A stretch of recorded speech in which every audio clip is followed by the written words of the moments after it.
World's Best School Psychologist. When I was 12, I came to the conclusion that everyone in the world, including my own family, was against me. I was never a problem child, but my parents sure treated me like one. For example, I used to need to be at home by 5 p.m. every day. This clearly restricted my amount of playtime outdoors. I wasn't allowed to have friends over to play at the house, nor was I allowed to go over anyone else's. I had to finish homework directly after I came home from school, no matter how long it took. My parents refused to buy me video games and forced me to read books and then write a book report on them to prove I actually read it. Now, even though those rules listed above were quite frustrating to me as a child, they aren't what upset me the most. What really hurts me was the lack of compassion on behalf of my parents. My mother was a bitter woman who always made me feel guilty of accidents or mistakes I've made. My father only knew one emotion: frustration. The only time he spoke to me was when he screamed at me for receiving poor test scores or beat me for misbehaving. But enough about them. Let's talk about my school psychologist. For his own privacy, we will call him Dr. Tanner. Like most junior high schools, a psychologist is always available on campus during school hours to assist any students in need of counseling, whether it is emotional, academic, social, behavioral, etc. To be honest, I have never seen any students talking with Dr. Tanner. Every day, I would walk past his office on my way to the cafeteria and peek through his door's little window. He'll always be alone in there, working on some paperwork. I guess that most kids were too afraid to speak about their problems to an adult who was practically a stranger. For this reason, it took me 3 weeks to muster enough courage to go into his office. March 2nd, 1993 was the day I decided to voice my troubles to Dr. Tanner. During lunch break, I stood in front of his office door and knocked.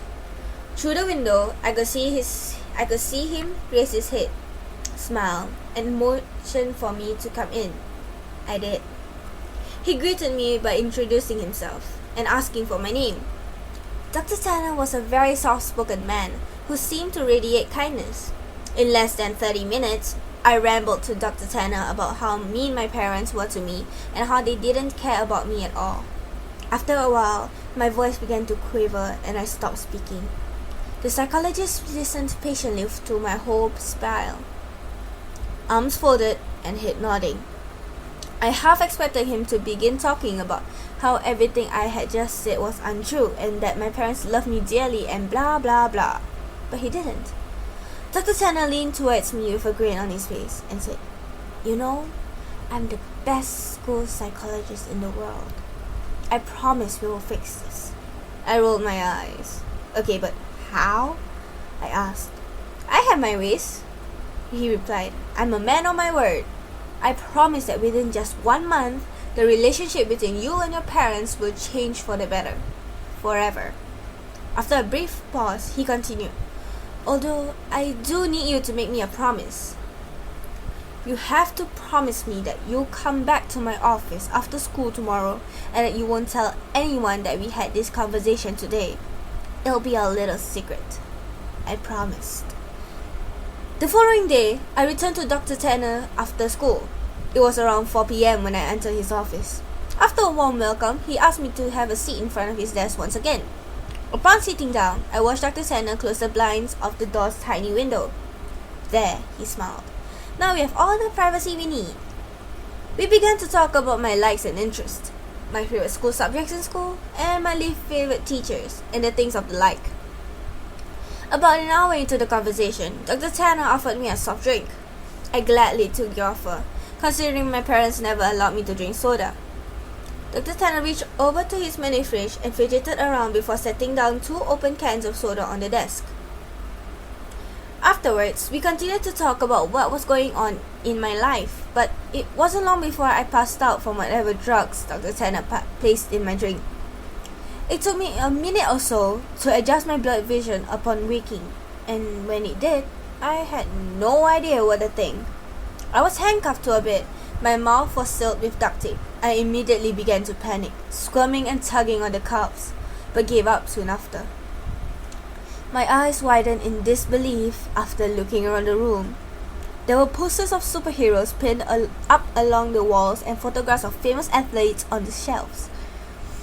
In the middle of the room was an old television and a Super Nintendo, various game cartridges stacked alongside it. I didn't know what to think. Here I am in a room filled with the items most kids would die to play with. I would have probably cried from joy hadn't I been handcuffed to a bed frame. My stomach sank once again as the door opened, and Dr. Tanner walked inside. He sat down on the edge of the bed. Now listen, he said. Remember that I'm here to help you and I would never hurt you, okay? Dr. Tanner gently removed the teeth from my mouth and then the handcuffs from my hands. My first instinct was to begin crying, but something about Dr. Tanner made me feel safe. He smiled at me. You're going to be staying here for a while, he continued. And during this time, you're allowed to play with any toys in this room while I'm here at home. But when I leave the house, I'll need to handcuff one of your hands back to the bed. You can still watch the television, but I want you to only watch the news channels when I'm away. I sat in silence, still trying to process the information he had given me. So, Dr. Tanner yipped, slapping me on the knee. You go ahead and knock yourself out. I'll be back when it's time for dinner. He got out of bed, walked across the room, and clicked the TV's power button before locking the door behind him. Several more minutes passed before I realized that Dr. Tanner wasn't joking. All that was left for me to do was to boot up the Nintendo and play Mario until nightfall. At about 7 p.m., Dr. Tanner returned to the room carrying 2 plates of mashed potatoes and chicken strips. I finally gathered up the courage to ask him how long I'd be staying in this room. Well, about a month, he replied.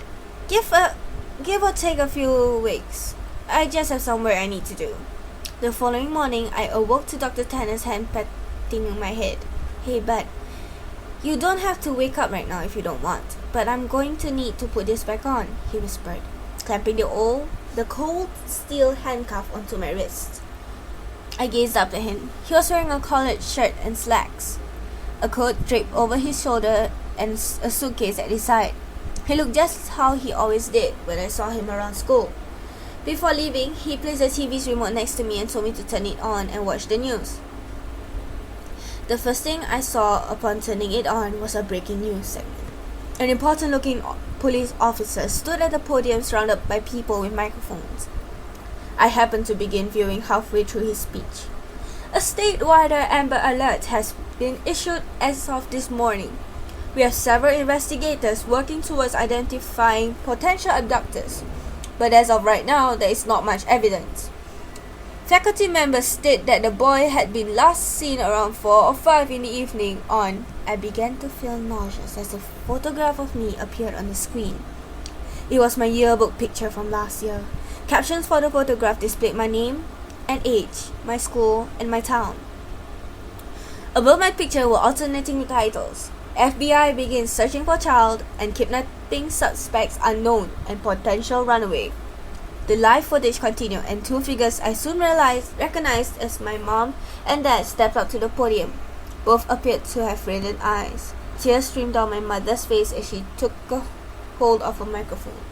I'd never seen so much emotion come from my mother before as she wept on live television, stuttering on sentences such as, "Please return my baby back to me," and I'm so sorry, and please come home to us. When my father took the microphone, I nearly expected his attitude to be stone cold. But he too had tears in his eyes. He pleaded to the world to bring his son home safely and lastly begged for my forgiveness. I know I haven't been the best father, but God damn it, do I wish I had been now. Please bring my boy back. I turned the power off shortly after. My emotions were mixed, for I had never once seen my father cry. I felt miserable that my parents were being put through so much, but at the same time I felt relief. I know how much mom and dad love me. Nearly 4 weeks have passed, and Dr. Tanner has been treating me with the utmost respect. He leaves in the morning, cuffed to the bed frame. He leaves me in the morning, cuffed to the bed frame, and returns in the afternoon to eat lunch and dinner with me, talk and play games. I would never have guessed how good Dr. Tanner was at Monopoly and Scrabble.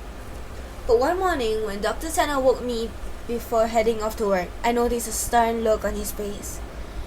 I also realized that it was 3 hours earlier than he usually wakes me. You need to watch the news today.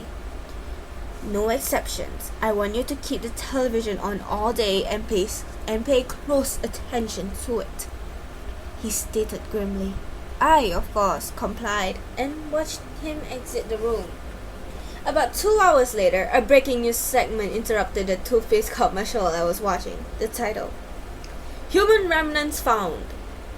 2 staunch-looking men in suits stood aside one another and began speaking. We are displeased to bring up such unfortunate news this morning regarding our missing child case from earlier this month. One of the men bowed his head while the one speaking shuffled through some papers. He continued.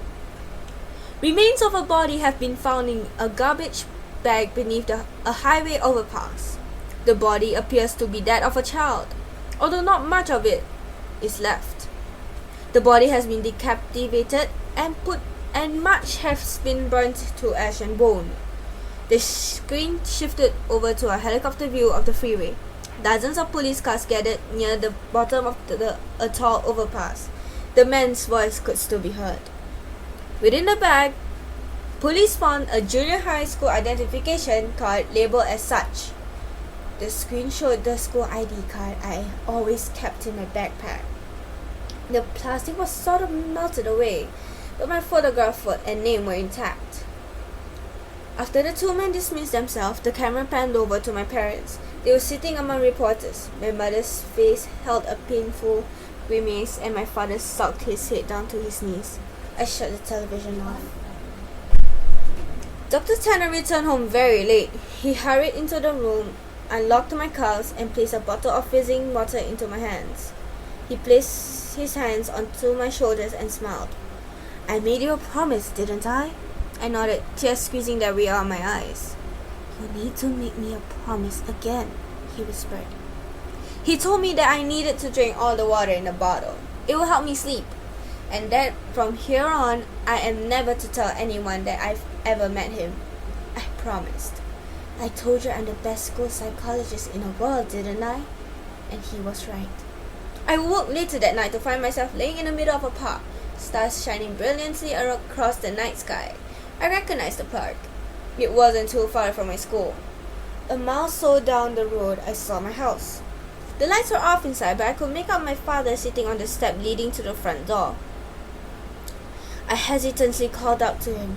He lifted his head slowly, but when he saw it was me, he sprang to his feet and ran towards me with open arms, yelling my name. My mother erupted from the house behind him. Dr. Tanner was right. Things have changed with my family and I. My parents smile more often and treat me lovingly. I could not ask for a more perfect ending. Every now and then I see Dr. Tanner on campus talking to and from his office. Rarely do we ever make eye contact, let alone speak to one another. But sometimes he'll shoot me a wink and a smile. I'll always keep my promise and pretend I never met him. But there will always be one question forever floating in my mind. Who did Dr. Tanner decapitate and throw off the overpass?